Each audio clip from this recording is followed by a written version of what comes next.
Now at 9, we're going to hear from the city of Joplin about reducing some of its public transportation services.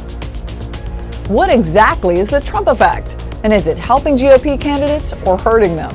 I'm Caroline Shively in Washington. I'll have details straight ahead. The 4 states' most watched news starts now. Thank you for joining us tonight. I'm Jordan Albee. Joplin Public Transport is reducing its public transportation service because of a driver shortage. Joplin is going to suspend the Sunshine Lamp Trolley service until further notice. Riders are going to be referred over to the MAPS service that provides curb-to-curb service. The suspension is going to start on November 28th. While we are reducing our trolley routes and service for the time being, we are going to move into expanding our MAPS bus service, adding additional routes and additional staff. MAPS has been in operation ever since 1997, operated independently of the trolley, by the way, until 2007. Meteorologist Doug Heddy is joining us now. First through the forecast, some rain in the area tonight, huh?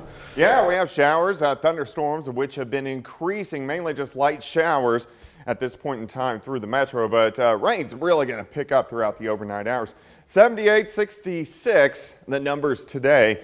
Normal high is 61, but it's really cooling down. Look what our front is. Monette, Neosho, down toward Grand Lake, so we're dropping from the 60s, 50s, 40s, eventually into 30s later on tonight.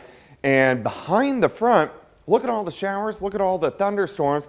These aren't very strong, but there's going to be a few moderate little thunderstorms out there, southeastern Kansas, and then all the way back through northeastern parts of Oklahoma. So this whole band continues to push east as we go through the overnight hours. So we're going to have rain most of the night.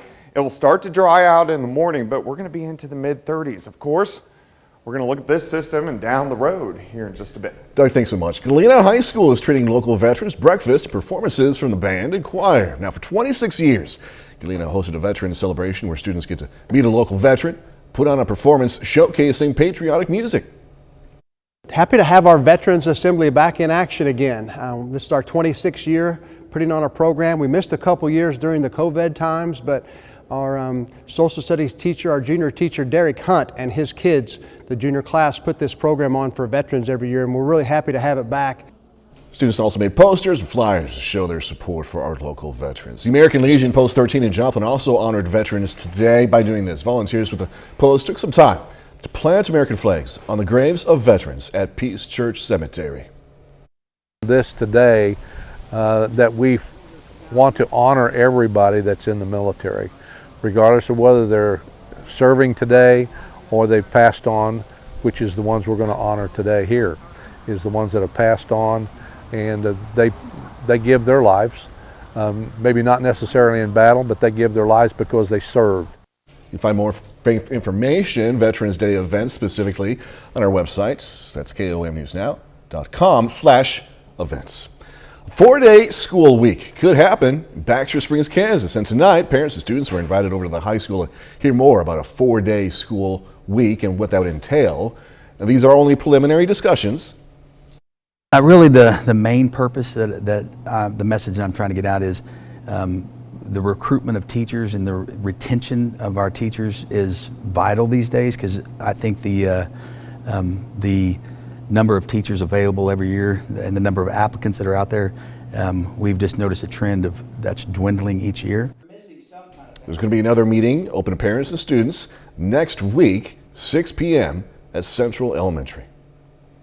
All eyes on the West as Nevada and Arizona tally their votes. This as the Democratic and Republican candidates in Georgia kicking off their runoff campaigns. Fox and Madeline Rivera reported from D.C. tonight where both the House and the Senate still up for grabs. 2 days after Election Day, and there's still no clear indication as to who will control the Senate. In Nevada, Republican Adam Laxalt maintains a lead, but Democratic incumbent Senator Catherine Cortez Masto is slowly closing the gap, with thousands of votes remaining to be counted. We're working as hard as we possibly can in order to get the ballots counted. But whether we like it or not, there's no way that we can move any faster than we're currently moving. In Arizona, Democratic incumbent Senator Mark Kelly is holding on to his advantage over Blake Masters as tabulation continues. And in Georgia, I came really to ask you one question. Are you ready to do this one more time? Democratic incumbent Senator Raphael Warnock and Republican former football player Herschel Walker are hitting the ground running. They're back out on the campaign trail with a runoff scheduled next month after neither candidate scored more than 50% of the vote. Libertarian Chase Oliver believes his Senate run may be to blame. I think it shows a certain amount of dissatisfaction with the parties in power. Although no winners have been declared in these races, President Biden is optimistic, emboldened by his party's better-than-expected midterm showing. Tuesday was a good day for America, a good day for democracy, and it was a strong night for Democrats. Millions of dollars and big names are expected to pour into the Peach State over the next several weeks, with a runoff scheduled for December 6th. In Washington, Martha Rivera, Fox News. Now, former President Trump's shadow loomed large over Tuesday's midterms, and not in a good way for some Republicans. He's still poised, though, to make a big announcement Tuesday in Florida, hinting this is going to be his 2024 campaign kickoff. To win the GOP nomination, he may ultimately, though, have to defeat his state's governor, Ron DeSantis, who won re-election in a landslide. Fox News correspondent Caroline Shively reporting tonight from D.C. Here's the New York Post's view on the midterms and the Trump effect. And here's the former president's take, claiming that so many of the candidates he endorsed went on to victory and reminding people he's a stable genius. There were still plenty of Republicans in the style of Trump that won election that will contribute to the new House majority and possibly the new Senate majority. Republicans also scored wins on the state level.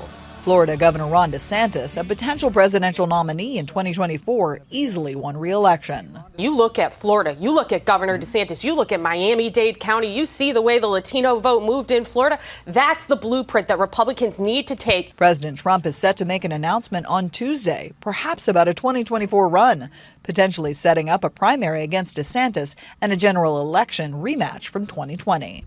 Who do you think would be the tougher competitor, Ron DeSantis or former President Trump? And how is that factoring into your decision? It'll be fun watching them take on each other. Both Trump and President Biden loomed large in the midterms. A Fox News voter analysis found that 58% of voters said Trump was a factor in their vote, and 65% said the same about Mr. Biden. In Washington, Caroline Shively, Fox News. KOAM News at 9 on Fox 14 takes this time now to honor another four-state hero. Tonight, we honor William Russell of Carl Junction. He served in the Navy from 1950 to 51, and we are proud to thank and salute William Russell. He is tonight's four-state hero. Doug Heddy's next. Complete look at the forecast, and later the Pitt State Gorillas aiming to finish off an undefeated regular season this weekend against Fort Hays State. Going to hear from the Gorillas in sports.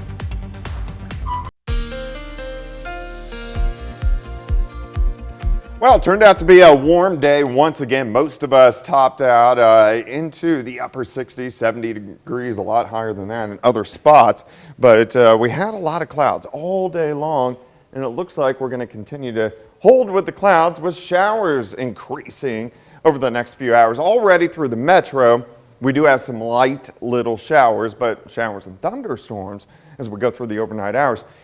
Check out the front. You can definitely see it. Southwest Missouri, northeastern parts of Oklahoma, we go from 60s, 50s, 40s. Plus, behind the front, the winds are picking up, so it's going to be windy. It's going to make it feel even colder than what it actually is. Road's a little wet.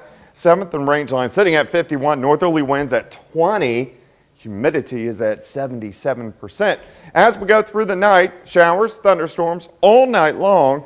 And then we'll start to dry out as we go through the morning hours. But look at our temps, sitting into the mid-30s plus, kind of breezy, so it's going to feel colder than that. Showers, thunderstorms increasing.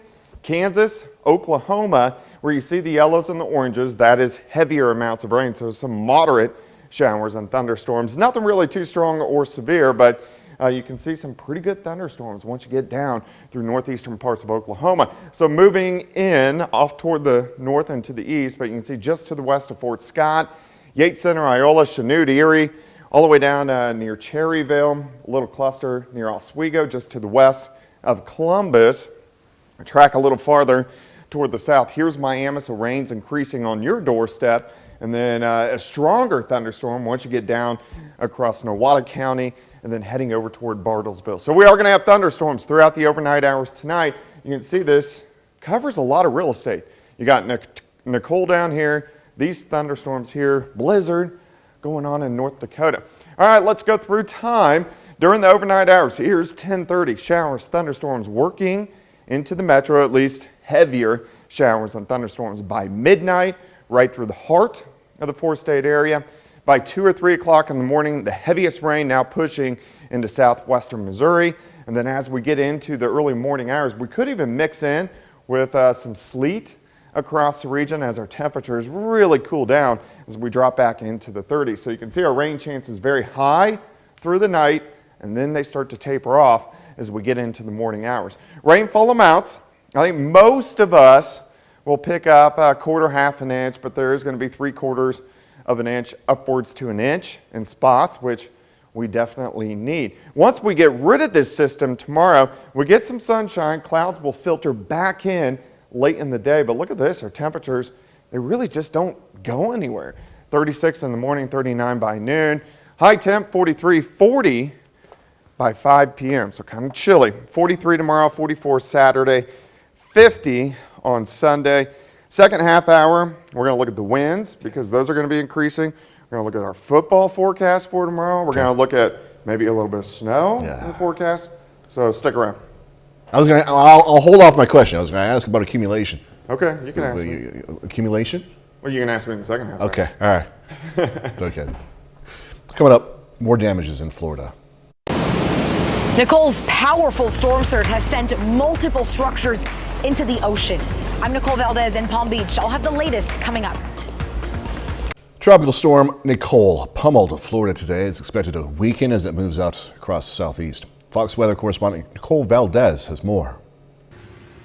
Heavy rain drenched Florida's east coast as Nicole moved ashore. The storm covered nearly the entire state, bringing winds to the center and west coast. Conditions knocked out power to more than 300,000 customers. Nicole dropped several inches of rain as it moved north, quickly flooding streets and homes. It was like Niagara Falls. It was crazy, just water pouring in, and we couldn't do anything in time. The storm made landfall overnight near Vero Beach as a Category 1 hurricane, but further north around Daytona, multiple homes and businesses collapsed into the ocean after surging water wiped out their foundations. Officials evacuated many of those buildings Wednesday. Several of those structures had already been damaged by Hurricane Ian just weeks earlier. Winds have been the main concern with Nicole, but we've also seen heavy rains that have resulted in 3 to 5 foot of storm surge in some areas. Florida Governor Ron DeSantis says transportation crews will deploy to inspect damage to bridges and roads. Forecasters expect the severe weather to remain a risk as Nicole moves across the southeast. Officials urging caution as the storm passes. The storm is very large. Even if the eye has passed over your area, it may still be unsafe to go outside due to the heavy winds, flash flooding, and isolated tornadoes. And all this happening as we approach the end of the Atlantic hurricane season, which is November 30th. In Palm Beach, Florida, I'm Nicole Valdez, Fox Weather. I still had a pretty amazing story. Science and medicine helping treat a baby for a rare genetic disease even before that little baby was born. Many of us know babies who, as soon as they're born, whisked away for surgery. You know how scary that must be for parents, right? Doctors in the U.S. and Canada, though, have successfully treated a baby for a rare genetic disease before she was even born. Fox News' Gary Baumgarten takes a look at the outcomes from this life-saving operation. It was a very, very scary and sad time for us. 16-month-old Isla Bashir is living a happy and healthy life, but her future wasn't originally this bright. When she was in the womb, doctors discovered she had a rare and often deadly disorder called Pompe disease. We found out that Isla had Pompe disease, which is a genetic disorder, glycogen storage disorder, which affects the muscles in basically every muscle in your body. Medical breakthroughs, though, allowed doctors in the United States and Canada to successfully treat Isla before she was even born, making her the first person treated as a fetus for the disease. The innovation here was treating earlier and treating while still in utero. Inserting a needle into her mother's stomach, doctors were able to tap into the umbilical cord to deliver life-saving medicines to Isla. The idea of in utero therapy was actually something we had talked about even a few years ago. Well, when maybe we would have to treat Pompe in utero. The disease starts in utero. The disease starts in the fetus. There's evidence that the heart is involved even before the baby's born. While surgeries to fix birth defects like spina bifida have been performed on fetuses in the past, doctors hope the findings from Isla's procedures will create opportunities for new fetal medical treatments in the future. Gary Baumgarten, Fox News. Going from that amazing story to this, where you're going to say seriously next, why the National Park Service took it upon itself to ask people, stop licking the toads. If you believe in kissing a lot of toads to meet a handsome prince, first of all, goodness. But either way, you might want to pass on this one. The National Park Service is warning people not to lick the Sonoran desert toad. It's not clear if a recent incident prompted the warning, but the warning's there. Park Service says the Sonoran desert toads have glands that secrete a potent toxin. Report says the toads are high demand this year because the toxin has been exploited as psychedelic. The toads are captured to get the toxin and smoked for euphoria or hallucinations. Now, I haven't figured out life. I'll be the first to admit this, but I think a good rule of thumb is whether it's the Sonoran or not, don't go around licking frogs and toads, right? Be selective with the smooches. You know what I mean? All right. It's a good rule of thumb. I just thought of it today. 30 more minutes, news, weather, and sports coming away. Going to hear from the city of Pittsburgh about its growing manufacturing industry. Destruction is all that's left behind after Russian troops retreat from Kherson. I'm Rick Duncan Kyiv. That's my story. Coming up. Pittsburgh city officials say growth in local manufacturing industry has contributed to a thriving economy. KOAM's Kerry Worthen talks with one local manufacturer about their growth.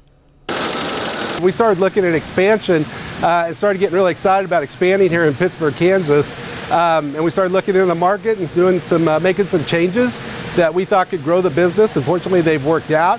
And so we were able to add about 15,000 square foot to the facility that we're in right here. Dr. Michael Davidson of Pittsburgh State University conducted a report that states jobs and payroll are both up this year. The number of jobs in 2022 so far has increased 2.6%, which is a record. And payroll in manufacturing is up 16.9%. So the local manufacturing industry is doing really well.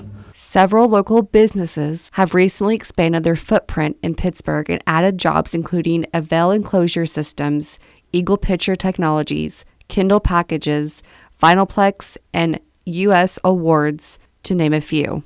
Because this is a community and a city government that supports business growth and is very business friendly, many of those homegrown success stories have been allowed to stay here and grow with the community, and I think they appreciate that. It's a great relationship that you don't find in every community. I think right now we are living one of the most exciting times for Pittsburgh, Southeast Kansas, the 4 states. We used to think of ourselves as being geographically unattractive, but it's almost turned itself upside down to be in a smaller community, but to have all the things that we have. According to the economic report, manufacturing in Pittsburgh contributes 2.5% of all private sector jobs and represents the second largest non-government employment sector in the local area. In Pittsburgh, Kerry Worthen, KOAM News.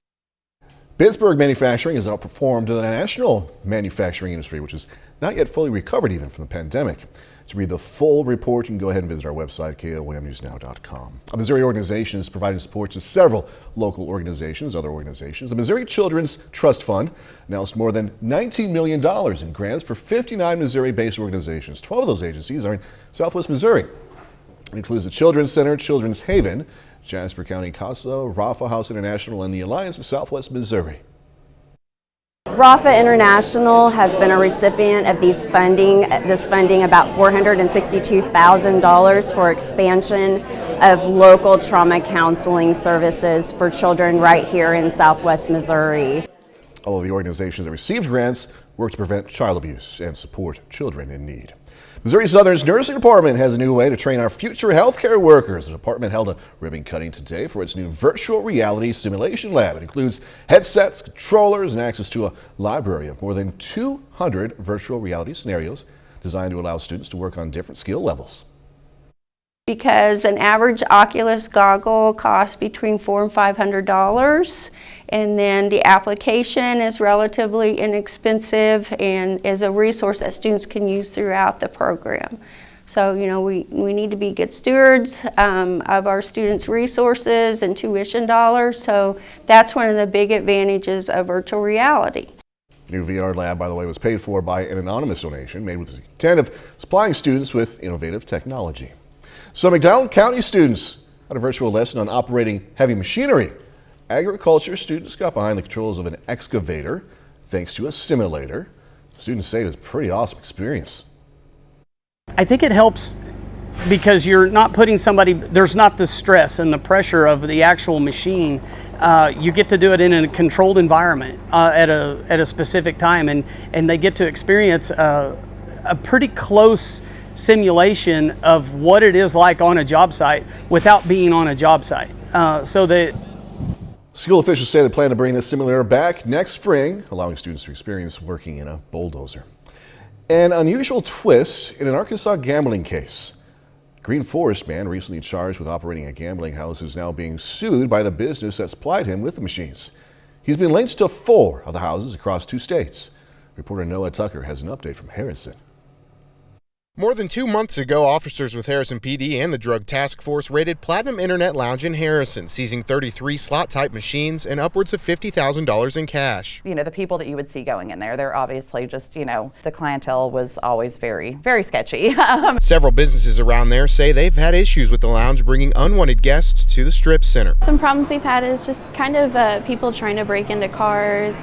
We've had some toolboxes stolen from customers in the front, like during broad daylight. The owner is now facing gambling charges in 2 Arkansas counties. The Drug Task Force says investigation is still going. Now Daniel Scalorn is being sued by the company who supplied him with the machines. According to court documents, Dark Knight Vending accuses Scalorn of breaching his contract by using the machines for illegal purposes at 2 of his locations in Arkansas, Green Forest and Harrison. Businesses in the Harrison Center say things are improving there since the raid. Gotten a lot better. We don't really have to worry about people loitering around here or breaking into cars or just causing problems anymore. It has been much quieter.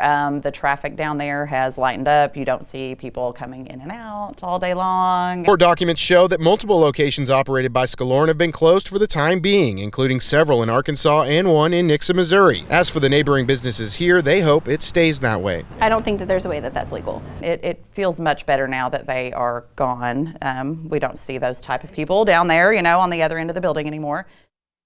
Scalorn, by the way, is set to appear in court again later this month. Russian troops headed out of Kherson. It's a sign some are cautiously hoping it's going to mean good things come for Ukrainians fighting for their sovereignty. Fox News correspondent Greg Pilcott has more from Kiev. As of today, the occupiers have left these settlements. There is no official information yet, but there is no presence of occupiers in these settlements. Russia withdrawing from the southern city of Kherson Thursday, the only regional capital captured by the Kremlin since the invasion began back in February. Ukraine's national police releasing video showing destroyed homes and ruined buildings from a newly retaken village in the Kherson region. So this time they're trying to avoid that disaster and also to save, the troops. They have lost almost 100,000 soldiers. So politically, it's quite significant loss for President Putin in this war. Russian officials saying the move to leave Kherson and much of the surrounding area was in the best interest of the people and part of an approved plan to maneuver troops to the other side of the Dnieper River. Kherson and nearby settlements can't be properly supplied and function. People's lives are constantly in danger. The enemy is fired indiscriminately at the city. Prohibited methods of warfare may be used. As Kremlin forces partially withdraw in the region, Ukrainian authorities in neighboring Mykolaiv are hoping to get a break from constant shelling and work on getting power and heat back for residents ahead of winter. Ukrainian officials say that investigative units are working in the Kherson area to detect any evidence of Russian war crimes. In Kyiv, Greg Palka, Fox News. A bit later, consumer prices. Softer than expected inflation data reignites bets the Fed might ease the pace of its interest rate hikes. I'm Jerry Willis in New York. That's my story coming up.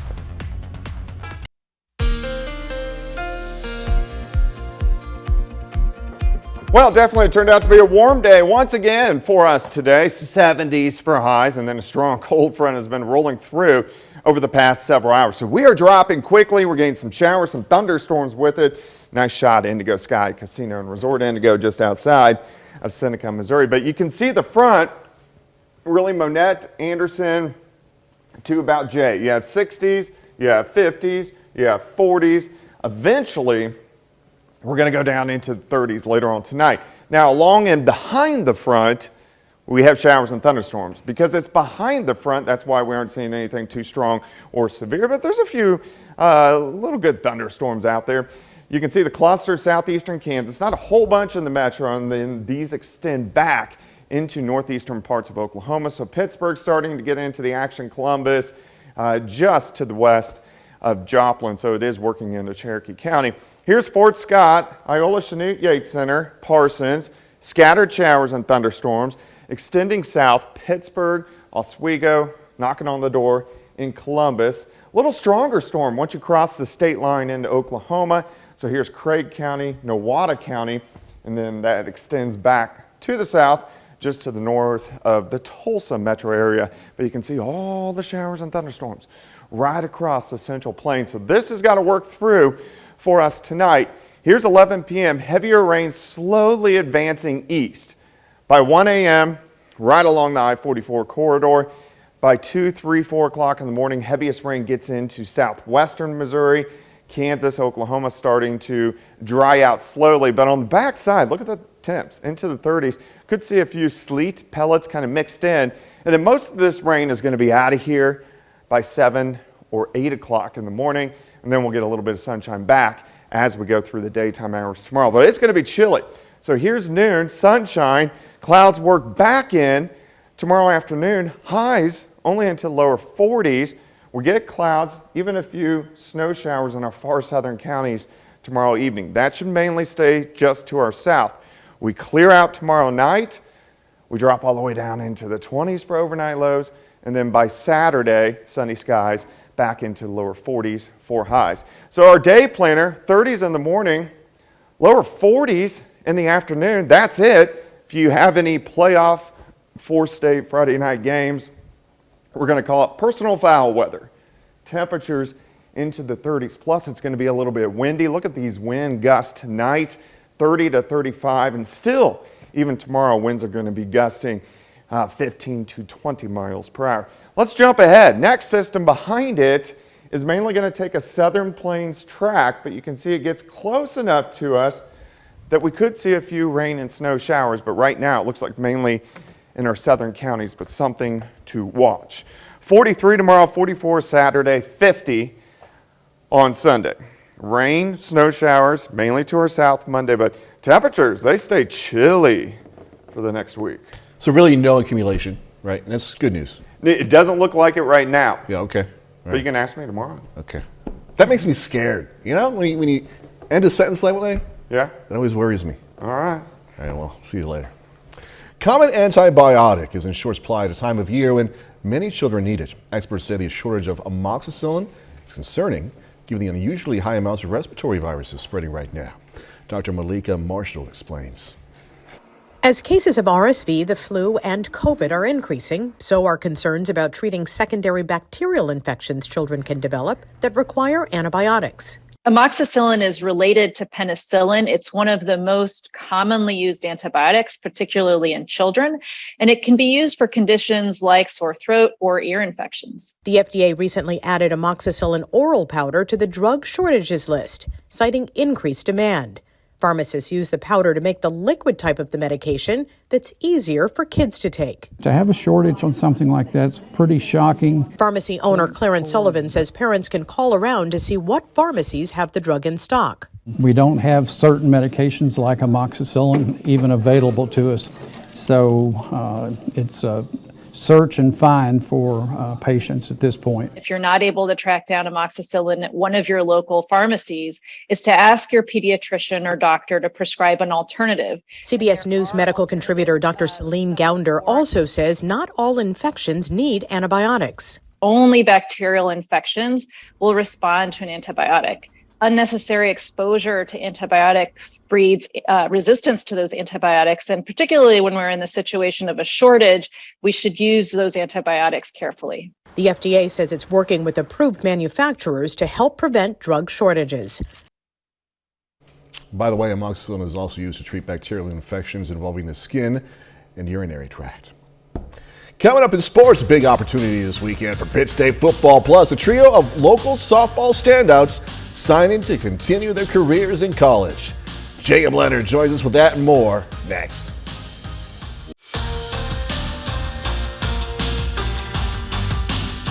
The Pittsburgh State Gorillas finish up the regular season this weekend. The Gorillas host Fort Hays State on Saturday in their 11th and final game of the regular season. Pitt State is 10-0 heading into this one. Last week, they went on the road and beat Washburn to claim the outright MIAA League Championship. While they've already won a conference title, they still got a lot to play for on Saturday. Pitt State's trying to finish off a perfect regular season and make sure they secure a home game to begin the national playoffs. For all of us, we've never experienced a playoff game, and a playoff game here would be incredibly special. And I think that's plenty enough motivation for us to keep going. We want to finish the season in a positive way for our seniors too. Their last regular season home game and have their families and friends. We have senior day going on, so we want to make sure that we do it for them as well, and then certainly position for postseason. Well, we have a few local student athletes signing today to continue their careers in college. Starting in Galena, Blaze McNeamer signs today to play college softball. And McNeamer is going Division I, playing at the University of North Texas in Denton, Texas. She's a multiple-time All-CNC player, and as a junior last season, was first-team All-State and a unanimous first-team All-Conference outfielder. It means a lot. I think it's really just my family has got me here, and I think they want to see me succeed in the world, so it's a good opportunity for that. I really loved the coaching staff there. They seemed like they would definitely take good care of me there, and we would have a lot of fun. In Fairland this afternoon, two more softball players heading to the college level. Kenley Powell is headed to Southeast Kansas, signing to play at Labette Community College. Erica Schertz is going Division I, signing to join the Wichita State softball program. Now, Schertz, no doubt one of the best we got in the area. She's an all-state selection, a four-time all-district player, and two-time district player of the year. She finished with 114 wins as a pitcher for Fairland. I think the coaching staff really set them apart from other schools, and whenever I went on my visit, I just felt at home, and I just felt that's where I needed to be. I'm not as nervous. I'm on a really high-level travel team that's helped me prepare for Wichita State and be ready to impact the team once I get there. They had good plans for me. They explained everything to me really well, and they seem very interested in me. I just want to stand out, hopefully get a scholarship to continue my career on the next 2 years, and really just play my best. Today is the opening day of the MIAA volleyball tournament in St. Joe, Missouri. Now in the quarterfinals, look at this. Pitt State knocks off third-seeded Central Missouri in a sweep this afternoon. 17 kills, 15 digs for Meg Otten. Pitt State moves on to face Nebraska Kearney in the tournament semifinals tomorrow night. As for the Missouri Southern Lions, they're the 8th seed, facing top-seeded Northwest Missouri. That one is final, and it's Northwest winning in a sweep 3-0. That's it for sports. We're back with more news right after this. A government report showing inflation coming in lower than expected in every key category, really. Fox Business Network's Jerry Willis breaks it all down. Inflation cooled more than expected in October, but consumer prices stayed near a 40-year high, continuing to squeeze millions of U.S. households and small businesses. If I had to feed a family, I think it would be quite difficult to provide fresh vegetables and the things that I like to cook for more than my husband and myself. The Consumer Price Index is a broad measure of the price for everyday goods, including gas, groceries, and rents. It rose 0.4% in October from the previous month. Prices climbed 7.7% on an annual basis. Those figures were both lower than expected, and a potentially reassuring sign for the Fed. This as it tries to tame runaway inflation with a series of aggressive interest rate hikes. Obviously, to get down to the 2% number that everybody is used to or the Fed's talking about, we're going to need to see some work. And that work is the Fed is probably going to have to continue to raise rates. But at the end of the day, the trend is beginning to unwind. The CPI report also showed used car prices tumbled last month, as did the cost of clothing and medical care. In New York, Jerry Willis, Fox Business. All right, coming up, a recap of last night's Country Music Awards. It was an exciting night for country music fans as top honors were handed out and many stars took center stage to perform their latest hits, tributes, and collaborations. We will look at this year's CMA Awards from Nashville with Fox's Ashley Dvorkin. It's country music's biggest night, and we have a recap of the biggest moments here at the 56th Annual CMA Awards. The show opened with a tribute to late country icon Loretta Lynn, with Carrie Underwood, Reba McEntire, and Miranda Lambert. Then it was kickoff by co-hosts Luke Bryan and Peyton Manning. Are you ready, Nashville? The CMAs were a showcase of new and established artists, solo acts, and cool collaborations. Put on a shine. Several artists honored Alan Jackson before he received the Willie Nelson Lifetime Achievement Award. I'm still living that honky-tonk dream, y'all. Among other star appearances, Winona Judd presented Duo of the Year, which she noted she and her mom, Naomi, won 7 times. These past 6 months have been a time to grieve and a time to be grateful. And I am humbled and honored tonight to still have a seat at the table of country music. Winona then awarded Brothers Osborne their 5th trophy in that category. 5th time was also a charm for Group of the Year Old Dominion. We try to make the music connect with the fans, and all of this is secondary until a night like tonight. This is the litmus test that shows us that it's working. Chris Stapleton. Male Vocalist of the Year went to Chris Stapleton. Luke Combs won Entertainer of the Year a 2nd year in a row, and Album of the Year for Growing Up. Lead nominee Lainey Wilson goes home with Female Vocalist and New Artist of the Year. It makes me feel like I'm right where I'm supposed to be. I feel like in my heart, you know, the Lord put this dream on my heart a long time ago. And I feel like this is his way of showing me this is exactly what you're supposed to be doing, and I'm supposed to be sharing my gift. An exciting night of music for the fans and for these new CMA Award winners. In Nashville, Ashley Dvorkin, Fox News. That is our time for tonight. Thanks so much for joining us. Gonna leave you tonight with video of a baby giraffe at a Belgian zoo. Be safe. Do this all again tomorrow. See you then.